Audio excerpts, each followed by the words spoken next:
5% વધારે દે 30% થઈ જાય એમને પણ બહુ ભારે ન પડે અને આપણને પણ લેવલ થાય રહે બધું. તો એક આપણા આદિવાસી ભાઈને તો એવું કે એક આદિવાસી ખરાબ કરે તો બધા આદિવાસીને થોડુંક નમવું પડી જાય એવું થાય.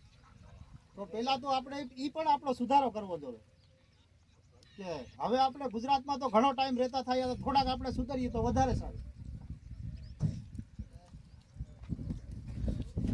દારૂ પીવે બધા આદિવાસી ભાઈ આપણે પીતા હોય પણ જ્યાં ત્યાં ન પીવો.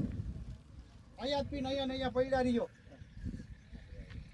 દારૂ પીને જ્યાં ત્યાં આપણે ખરાબ જગ્યામાં પડ્યા રહી છે. બીજા નંબરમાં કોઈ નાબાલિક છોકરી લઈને આપણા આદિવાસી ભાગી જાય એ પણ સુધારો આપણે લાવવો જોશે. હાલમાં એનો ઘરવાળો જીતો હોય એ બાયડી પણ લઈને ભાગી જાય છે એમાં પણ કેટલા મર્ડર થાય છે એ પણ આપણે સુધારો કરવો જોશે. તો આપણે આપણો સુધારો કરશું તો થોડોક આપણે ગુજરાત પોલીસને MP પોલીસને પણ થોડીક મદદ મળી જાય ને. એમને કેટલું પૂછે ભરવું પડે આપણા આદિવાસી સારું થાય અને આપણે પણ કેટલા ફસી જાય છે એમાં. આપણે જે રૂપિયાનું લેણું દેણું બધી જાય એ હાટું થઈને આપણે ગુજરાતની અંદર ગુલામ બનીને વધારે કામ કરવું પડે છે. સેટ કેમ કરવું પડે છે પણ આપણા ભૂલની કારણે આપણે